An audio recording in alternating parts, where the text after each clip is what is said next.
നമസ്കാരം, KCV വാർത്തകളിലേക്ക് സ്വാഗതം. ഞാൻ അബേഷ്. പ്രധാന വാർത്തകൾ.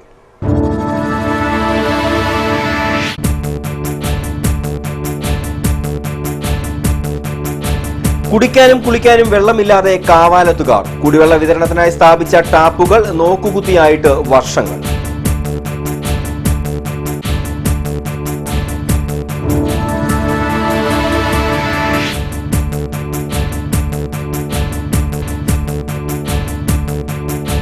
കൈനകരിയെക്കുറിച്ച് പറയാൻ സുധിമോന് എന്ത് യോഗ്യതയാണുള്ളതെന്ന് യൂത്ത് കോൺഗ്രസ് നേതാക്കൾ.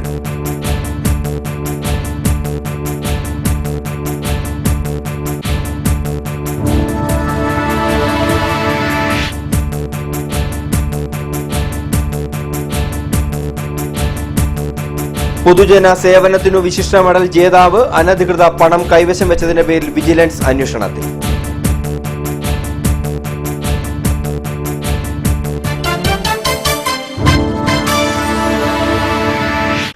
വാർത്തകൾ വിശദമായി. കാവാലം പുളിന്താഴം പ്രദേശവാസികൾ കുടിവെള്ളത്തിനായി നെട്ടോട്ടത്തിൽ. വർഷങ്ങൾക്ക് മുൻപ് കുടിവെള്ള വിതരണത്തിനായി സ്ഥാപിച്ച ടാപ്പുകൾ കാടുകയറി നശിച്ച നിലയിലാണ്.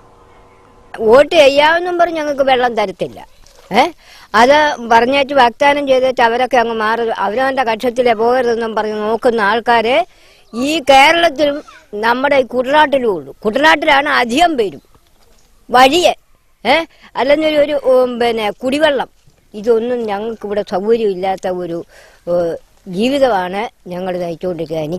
പരാതികൾ പറഞ്ഞ് കാവാലം നിവാസികളുടെ തൊണ്ടയിലെ വെള്ളം പറ്റുന്നതല്ലാതെ നാളിതുവരെ ഇവർക്ക് കുടിവെള്ളം ലഭിച്ചിട്ടില്ല. ലിസ്യു ലാച്ചൻ തോട് സമൃദ്ധമായി ഒഴുകിയിരുന്ന കാലത്ത് മാത്രമാണ് ഇവിടെ ശുദ്ധജലം ലഭിച്ചിരുന്നത്. തോട്ടിലെ ഒഴുക്ക് നിലച്ച കാലം മുതൽ പുളിന്താഴ പ്രദേശത്തെ ജനങ്ങൾക്ക് കുടിവെള്ളക്ഷാമവും ആരംഭിച്ചു. 5 വർഷം കൂടുമ്പോൾ വോട്ട് ചോദിച്ചു വരുന്ന രാഷ്ട്രീയക്കാരുടെ പ്രധാന വാഗ്ദാനം കുടിവെള്ളമാണ്. ഇത്തരക്കാർ വോട്ട് വാങ്ങി ജയിച്ചതിന് ശേഷം തങ്ങളെ തിരിഞ്ഞു നോക്കിയിട്ടില്ലെന്ന് നാട്ടുകാർ ആരോപിച്ചു. ഞങ്ങൾക്കിപ്പോൾ 8 വർഷമായിട്ട് ഇവിടെ പൈപ്പ് ഇട്ടിട്ടുണ്ടായിരുന്നു. കുറേ നാൾ മുന്നേ പൈപ്പ് ഉണ്ടായിരുന്നു. ഇപ്പോൾ 8 വർഷമായിട്ട് ഞങ്ങൾക്ക് ശകലം പോലും വെള്ളം കിട്ടുന്നില്ല 2ാം വാർഡിൽ. പിന്നെ ഇപ്പം ഞങ്ങൾക്ക് ആറ്റിൽ നിന്ന് 19 വീട്ടുകാർ കണക്ഷൻ എടുത്ത് ഇങ്ങനെ 5000 രൂപ വീതം മുടക്കി, ആറ്റിൽ നിന്ന് ഒരു വീട്ടിൽ നിന്ന് 5000 രൂപ മുടക്കി ഇങ്ങനെ ഓരോ ടാപ്പ് ഇട്ടിട്ടുണ്ട്. ആ വെള്ളം നമുക്ക് ഉപയോഗിക്കാനൊന്നും പറ്റുകയില്ല. ഞങ്ങൾക്ക് എല്ലാവർക്കും ഭയങ്കര കുടിവെള്ളത്തിന് ക്ഷാമമാണ് ഈ ഭാഗത്ത്, ഈ 2ാം വാർഡിൽ. എല്ലാവരും ഇങ്ങനെ ഇലക്ഷൻ്റെ സമയത്തൊക്കെ വന്ന് പറയും വെള്ളം തരാം അല്ലെ അങ്ങനെയാണ് ഇങ്ങനെയാണ് പൈപ്പ് ഇടാന്നൊക്കെ പറയുന്നത്. പക്ഷേ ഇതുവരെ ഒന്നും അങ്ങനെയുള്ള സാഹചര്യങ്ങളൊന്നും ഞങ്ങൾക്ക് ഉണ്ടായിട്ടില്ല. കുളിക്കാനും നനയ്ക്കാനും പോലും വെള്ളമില്ലാതായ സാഹചര്യത്തിൽ പഞ്ചായത്തിന്റെ സഹായത്തോടെയും നാട്ടുകാരുടെ കയ്യിൽ നിന്നും പണം പിരിച്ച് പമ്പയാറ്റിൽ നിന്നും പൊതു പൈപ്പ് ഉപയോഗിച്ചാണ് ഇവർ വെള്ളം ശേഖരിക്കുന്നത്. കുടിവെള്ളക്ഷാമം പരിഹരിക്കാൻ അധികൃതർ തയ്യാറായില്ലെങ്കിൽ സമരവുമായി രംഗത്തിറങ്ങുമെന്ന് പഞ്ചായത്ത് അംഗം തന്നെ പറഞ്ഞു. കാലാകാലങ്ങളായിട്ട് ഇവിടെ തെരഞ്ഞെടുപ്പ് വരുമ്പോൾ മാത്രമല്ലാതെ MP ഓരോ MLA തിരിഞ്ഞു കയറാറില്ല. ഇവിടെ ഈ പ്രദേശത്ത് ഏറ്റവും ബുദ്ധിമുട്ടെന്ന് പറയുന്നത് കുടിവെള്ളമാണ്. പിന്നെ അത് പ്രാഥമിക ആവശ്യങ്ങൾക്ക് പോലും വെള്ളം കിട്ടാറില്ല. അതുകൊണ്ട് പഞ്ചായത്ത് ഫണ്ടിൽ നിന്നും 2.25 ലക്ഷം എടുത്ത് ഇവിടെ ടാങ്ക് കെട്ടി ഒരു 85 ലിറ്റർ വെള്ളം കൊടുക്കാൻ സാധിച്ചിട്ടുണ്ട്. KCV news Kavalam. കൈനകരിയുടെ ഇല്ലായ്മയെയും വല്ലായ്മയെയും ചൂണ്ടിക്കാണിച്ച് സംസാരിക്കാൻ സുധിമോന് എന്ത് അവകാശമാണുള്ളതെന്ന് youth Congress president Nobin P John. കഴിഞ്ഞ 40 വർഷമായി കൈനകരി അടക്കി ഭരിക്കുന്ന സുധിമോനോ മുൻഗാമികൾക്കോ കൈനകരിയുടെ സമഗ്ര വികസനത്തിനായി ഒന്നും ചെയ്യാൻ സാധിച്ചില്ലെന്ന യാഥാർത്ഥ്യം സമ്മതിക്കുകയാണ് KCV വാർത്തകളിലൂടെ സുധിമോൻ ചെയ്തത്. കൊടിക്കുന്നിൽ സുരേഷ് കേന്ദ്രമന്ത്രിയായിരുന്നപ്പോൾ കൈനകരിയുടെ സമഗ്ര വികസനം ലക്ഷ്യമിട്ട് 12 കോടിയുടെ ഹൗസ് ബോട്ട് ടെർമിനൽ ടൂറിസം പദ്ധതിയുടെ ഉദ്ഘാടന സമയത്ത് സുധിമോൻ എവിടെയായിരുന്നു? കൈനകരി കുപ്പപ്പുറം റോഡിന്റെ നിർമ്മാണം നബാർഡിനെ കൊണ്ട് ഏറ്റെടുപ്പിച്ച് ഉദ്ഘാടനത്തിനെത്തിയ കൊടിക്കുന്നിലിനെ ചീമുട്ടയെറിഞ്ഞ് അപമാനിക്കുവാനാണ് ഭരണത്തിലുള്ള ഇടതുപക്ഷം ശ്രമിച്ചത്. പമ്പയാറിന് കുറുകെ പാലം പണിയുവാൻ സംസ്ഥാന സർക്കാരിൽ സമ്മർദ്ദം ചെലുത്തി തുക അനുവദിച്ച ടെൻഡർ നടപടികൾ പൂർത്തീകരിച്ചു. കൈനകരിയിൽ CPMന്റെ ആധിപത്യം നഷ്ടമാകുന്നുവെന്ന ബോധമാണ് കൊടിക്കുന്നിലിനെതിരെ അപവാദ പ്രചരണം നടത്തുവാൻ ഇവരെ പ്രേരിപ്പിക്കുന്നതെന്നും നോബിൻ പി ജോൺ പറഞ്ഞു. കൈനകരിയുടെ പഞ്ചായത്ത് പ്രസിഡന്റ് ശ്രീ സുധിമോൻ കൈനകരിയുടെ ഇല്ലായ്മയും വല്ലായ്മയും കുറിച്ച് സംസാരിക്കുമ്പോൾ കഴിഞ്ഞ 40 വർഷമായി കൈനേരി അടക്കി ഭരിച്ചുകൊണ്ട് കൈനേരി ഒന്നുമല്ലാതാക്കി തങ്ങളുടെ പഞ്ചായത്ത് പ്രസിഡന്റുമാർ കൈനേരിക്ക് വേണ്ടി ഒന്നും ചെയ്തിട്ടില്ല എന്നുള്ള വസ്തുതയാണ് മാധ്യമങ്ങളിൽ ചൂണ്ടിക്കാണിക്കുന്നത്. ശ്രീ കൊടിക്കുന്നിൽ സുരേഷ് MP 6 വർഷമായിട്ട് മാത്രമാണ് കൈനേരിയിൽ MP ആയത്. അദ്ദേഹം 21 ലക്ഷം രൂപ അദ്ദേഹത്തിൻ്റെ പ്രാദേശിക വികസന ഫണ്ടിൽ നിന്ന് തന്നെ കൈനേരിക്കായി ചെലവഴിച്ചിട്ടുണ്ട്. അദ്ദേഹം കേന്ദ്രമന്ത്രിയായിരുന്ന സമയത്ത് കൈനേരിയുടെ സമഗ്ര വികസനത്തിനായി 12 കോടി രൂപ മുടക്കി മെഗാ ഹൗസ് ബോട്ട് ടൂറിസം പദ്ധതി കൈനേരി മീനപ്പള്ളി വട്ടക്കാലിൽ നടപ്പിലാക്കിയുണ്ടായി. അതിൻ്റെ ഉദ്ഘാടന ചടങ്ങിൽ പോലും പഞ്ചായത്ത് പ്രസിഡന്റോ ഭരണസമിതിയോ പങ്കാളികളായില്ല. അതുപോലെ തന്നെ കുപ്പപ്പുറം റോഡ് അദ്ദേഹം കേന്ദ്രമന്ത്രിയുടെ കാലഘട്ടത്തിൽ നബാർഡിനെ കൊണ്ട് ഏറ്റെടുപ്പിച്ച് അതിൻ്റെ ഉദ്ഘാടനത്തിന് വന്നപ്പോൾ അദ്ദേഹത്തെ ചീക്കമുട്ട എറിഞ്ഞ് അപമാനിക്കുവാനാണ് ശ്രമിച്ചത്. ഇങ്ങനെ ഒരു പഞ്ചായത്ത് ഭരണസമിതി ഇരിക്കുമ്പോൾ ആദർശ് ഗ്രാമ പദ്ധതിയിൽ പെടുത്തി കൈനകരി കൊണ്ടുവന്നു കഴിഞ്ഞാൽ ഈ പദ്ധതി തന്നെ അട്ടിമറിക്കപ്പെടും എന്ന വസ്തുത മനസ്സിലാക്കിയാണ് അദ്ദേഹം കൈനകരി ഒഴിവാക്കി തകഴി ഗ്രാമപഞ്ചായത്തിന് ഉൾപ്പെടുത്തിയത്. കോൺഗ്രസ് മണ്ഡലം secretary Mathew Thekkeparamban, PJ Ayyappadas, Bithin M. Das തുടങ്ങിയവർ സംസാരിച്ചു. കുട്ടനാട് സബ് RTO ഓഫീസിൽ റെയ്ഡിനിടെ കുടുങ്ങിയ ജോയിന്റ് RTO AK ദിലുവിനെതിരെ വകുപ്പുതല നടപടിക്ക് വിജിലൻസ് ശുപാർശ. വെള്ളിയാഴ്ച വൈകിട്ട് നടത്തിയ പരിശോധനയിലാണ് ജോയിന്റ് RTOയിൽ നിന്ന് കണക്കിൽപ്പെടാത്ത പണം വിജിലൻസ് പിടികൂടിയത്.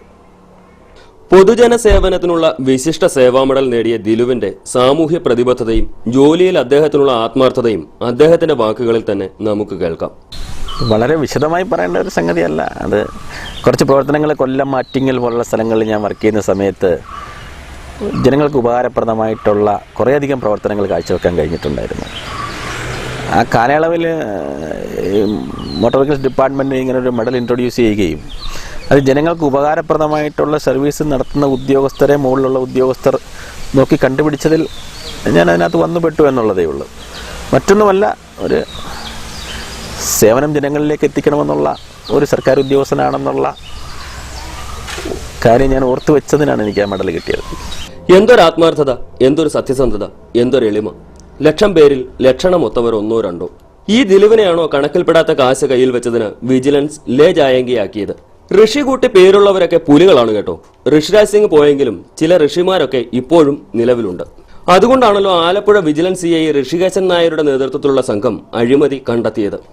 തുടർന്ന് വിജിലൻസ് DYSP അശോക് കുമാറിന് അന്ന് തന്നെ റിപ്പോർട്ട് നൽകി. തുടർന്ന് വിജിലൻസ് ഡയറക്ടർക്കും റിപ്പോർട്ട് നൽകിയതോടെ കേസ് രജിസ്റ്ററായി. സബ് RTO ഓഫീസിലെ ഉദ്യോഗസ്ഥർക്ക് കൈക്കൂലി വാങ്ങാൻ ഇടനിലക്കാർ പ്രവർത്തിക്കുന്നുവെന്ന പരസ്യമായ രഹസ്യം കേട്ടറിഞ്ഞാണ് വിജിലൻസ് മിന്നൽ പരിശോധനയ്ക്കെത്തിയത്. എന്തായാലും വരാനുള്ളത് വഴിയിൽ തങ്ങിയില്ല. വന്നതാകട്ടെ എക്സ്പ്രസ് വേഗത്തിലും. വിജിലൻസ് ഡിപ്പാർട്ട്മെന്റിൽ അപൂർവമായി മാത്രം നടത്തുന്ന എക്സ്പ്രസ് റിപ്പോർട്ടിന്റെ അടിസ്ഥാനത്തിലാണ് കേസ് രജിസ്റ്റർ ആയത്. മാസാവസാനം അളന്നു കിട്ടുന്ന ശമ്പളത്തേക്കാൾ വലുതാണല്ലോ അന്നന്ന് കിട്ടുന്ന അരക്കാശ്. വൈകിട്ട് 3 മണിക്ക് ശേഷം ഇടനിലക്കാർ ഓഫീസിലെത്തി പണം നൽകുന്നുണ്ടെന്ന വിവരത്തെ തുടർന്നാണ് വിജിലൻസ് റെയ്ഡിനെത്തിയത്. എട്ടനെ പൊട്ടൻ ചതിച്ചാൽ പൊട്ടനെ ദൈവം ചതിക്കുമെന്നാണല്ലോ ചൊല്ല്. കയ്യിൽ കൊടുത്താൽ കക്കാത്തവരുണ്ടോ എന്നും ചൊല്ലുണ്ട്. വിജിലൻസ് സംഘത്തെ കണ്ട ജോയിന്റ് RTO തന്റെ കയ്യിലുണ്ടായിരുന്ന പണം മറ്റൊരു ഉദ്യോഗസ്ഥന്റെ മേശയിലിടാൻ ശ്രമിച്ചെങ്കിലും അദ്ദേഹം അത് അനുവദിച്ചില്ല. തുടർന്ന് പണം വലിച്ചെറിയുകയായിരുന്നു. വീട്ടിൽ വന്ന മഹാലക്ഷ്മിയെ മടങ്കാൽ കൊണ്ട് തട്ടരുതെന്നൊക്കെ അറിയാഞ്ഞിട്ടല്ല, മറ്റു വഴിയില്ലായിരുന്നു.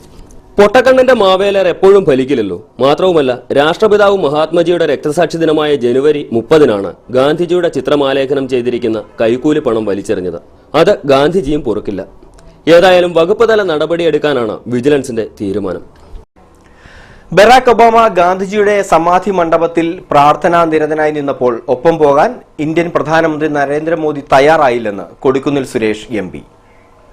KPCC നിർദ്ദേശപ്രകാരം കുട്ടനാട് ബ്ലോക്ക് കോൺഗ്രസ് കമ്മിറ്റി കിടങ്ങറ ജംഗ്ഷനിൽ സംഘടിപ്പിച്ച മതേതര സംരക്ഷണ സംഗമം ഉദ്ഘാടനം ചെയ്ത് സംസാരിക്കുകയായിരുന്നു കൊടിക്കുന്നിൽ സുരേഷ്. ലോകത്തെമ്പാടുമുള്ള ജനങ്ങൾ സ്വീകരിച്ചുകൊണ്ടിരിക്കുന്ന ഒരു കാലഘട്ടത്തിലാണ് ഗാന്ധിജി, മഹാത്മജി, അദ്ദേഹത്തിന്റെ രക്തസാക്ഷിത്വം വഹിച്ച ഇന്ത്യ രാജ്യത്ത് ഇന്ന് നാം കണ്ടുകൊണ്ടിരിക്കുന്ന പല പ്രതിഭാസങ്ങളുണ്ടായി. നമുക്കറിയാം ആരാണ് മഹാത്മജിയെ വെടിവെച്ചു കൊന്നത്? ഏറ്റവും വലിയ വർഗീയവാദിയായ നാഥുറാം ഗോഡ്സെ.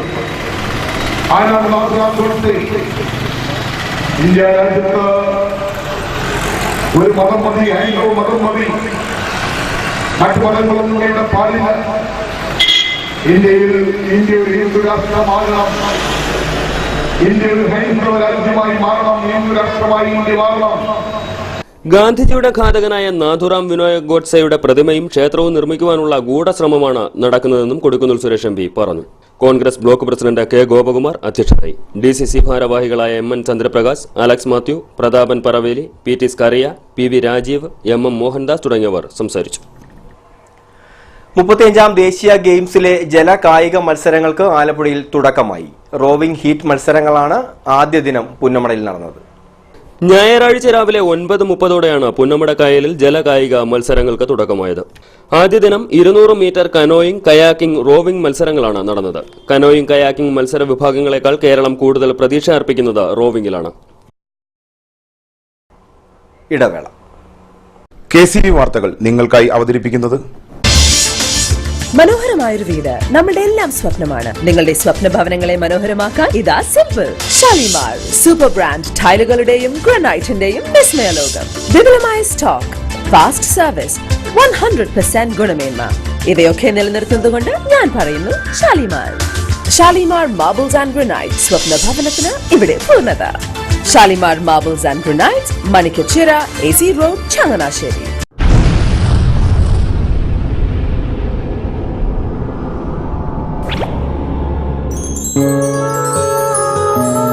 സ്വപ്ന ജ്വല്ലറി ചങ്ങനാശ്ശേരി, സംശുദ്ധിയുടെ അരനൂറ്റാണ്ട് കാലത്തെ പാരമ്പര്യം.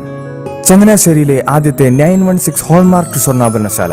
ഉയർന്നുവരുന്ന സ്വർണ്ണവിലയ്ക്ക് ആശ്വാസമായി സ്വപ്ന ജ്വല്ലറി ഒരുക്കുന്നു സ്വപ്നനിധി സ്വർണ്ണ സമ്പാദ്യ പദ്ധതി. തവണകളായി അടയ്ക്കുന്ന തുക അതാത് ദിവസത്തെ സ്വർണ്ണവിലയിലേക്ക് മാറ്റി നിശ്ചയിക്കുന്നതിനാൽ പിന്നീട് ഉണ്ടാകുന്ന വിലവർദ്ധനവ് നിങ്ങളെ ബാധിക്കുന്നില്ല. 250 രൂപ മുതൽ വരുന്ന 18 തവണകളാണ് സ്വപ്നനിധിക്കുള്ളത്. സ്വപ്ന ജ്വല്ലറി, സ്വപ്ന ബിൽഡിംഗ്, ചങ്ങനാശ്ശേരി.